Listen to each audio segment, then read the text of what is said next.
Just first of all to realize, unfortunately, everything that I ever said came true.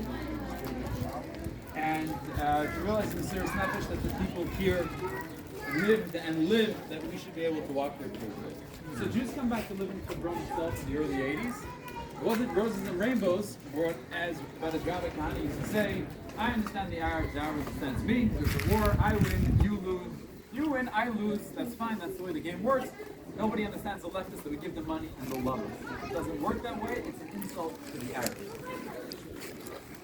Arabs. Jews used to buy from the Arabs were owned by the Jews.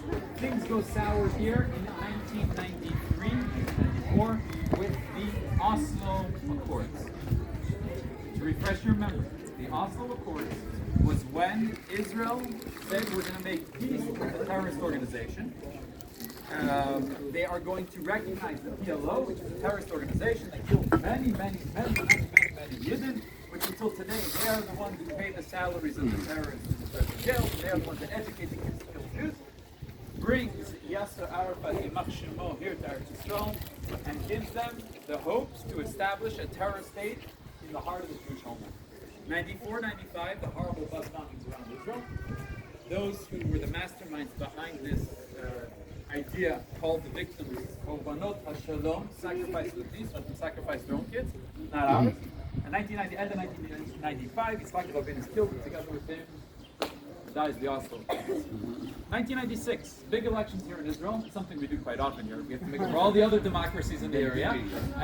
Shimon Peres on the left, and Bibi Netanyahu on the right, and the Lubavitchers go, Bibi's going to save us, and he's going to destroy the left-wing government, blah, blah, blah, blah, blah. He gets elected. Turns around, stabs everyone in the back, re-signs the Oslo Accords in the White Plantation, and the Hebron Accords. The Hebron Accords divide the city into two. H1, H2. H1, 80% of the city under complete Arab control. H2, 20% of the city under Israeli security control, but even there Jews are not allowed to go. Jews are limited to only 2.7% of the city. And even there, no, it wasn't dangerous until they gave it away. Even in that area, we're not allowed to buy, we can't really build, we're not allowed to pave our roads, we pretty much can't do anything. So what happens when you give the surrounding areas to the terrorists, and you give weapons and ammunition, what do you get? Terror. 98, 99, tough years here in Hebron. 2000, the second Intifada, things here go crazy. The families have sandbags in the windows to protect them, shootings at a regular basis from the mountains around into the families here. But the government tells the army, there's a peace treaty, we can't do anything here. Things change right over here. Beis Nissan, March 26, 2001. A man by the name of Shalhevet Pass with his wife and 10-month-old baby Shalhevet come into the neighborhood. They lived in Bet Hadassah down the road. They come down here to visit the Zelbi family, which is her parents, and which live over there. The dad is standing right about here with the baby stroller. The mother standing there. They hear gunshots. The father gets hit in the leg and he falls. The mother comes, she runs, she grabs the baby, she runs behind the cement slab that was here. She looks at her hands and her hands are full of blood. A sniper from that mountain over there shot and killed his baby, literally in her mother and father's arms. The family made an ultimatum with the government that they're not burying the baby until they change the situation here in Hebron. We know in Yiddishkeit we bury right away, with one exception, Avad Ames. The family said, what more respect can we give to this special neshama that should be the last one murdered in such a fashion? 5 days later, the government caves in and allows the army to do their job, to defend the Jews living here. New commander comes around by the name of Dorol Weinberg, an amazing warrior, a from guy, and he is told to make Seder here in the city. Baruch Hashem restores relative time to the city, and from the higher ups they say, great job Dorol, time to pull out. Seriously? And they say, no, you have to pull back, that's an order, it's not from us, it's from the diplomats. He pulls back. 2 weeks later, Friday night, Parshas Vayetze, the end of 2002, Parshas Amar Gimel, Jews from Kiryat Arba walk to Mars Machpelah, daven Kabbalah Shabbos Ma'ariv, go back. The last Jew goes into Kiryat Arba. The soldiers are walking to the point where the bus is supposed to pick them up to take them to their base. Terrorists open up fire. It starts a 3-hour-long gun battle where 12 soldiers and civilian security personnel were killed, including the commanding officer of the whole Weinberg.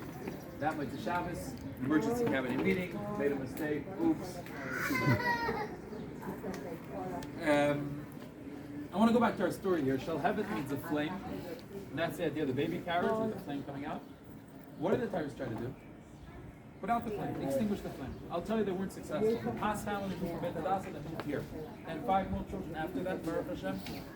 Imagine, they just moved, they got a bigger apartment. It's a small apartment, they got a bigger apartment, but I'm saying they lived here for years. Imagine them parking here, walking past this place 10 times a day. I saw an interview with the father on the 10th yard site, and they asked him, how do you do it? And he answered in simple 5 beautiful words. Yam Sheorefanu. We're a stubborn nation. Let me fill in the gaps over here. You see, our enemies, they tried to kill us all in 1929. It didn't exactly work. Remember the Holocaust, they had plans to build extermination camps here in Israel, in Emek Dotan.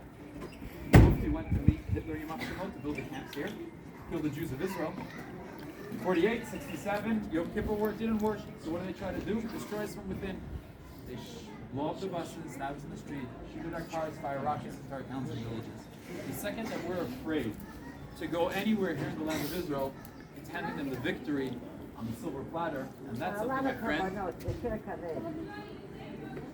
But we're not going to give them the victory. That's it. When Jews are strong, they respect us.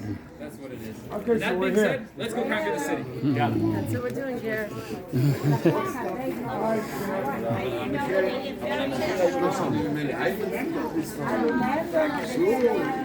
I remember those.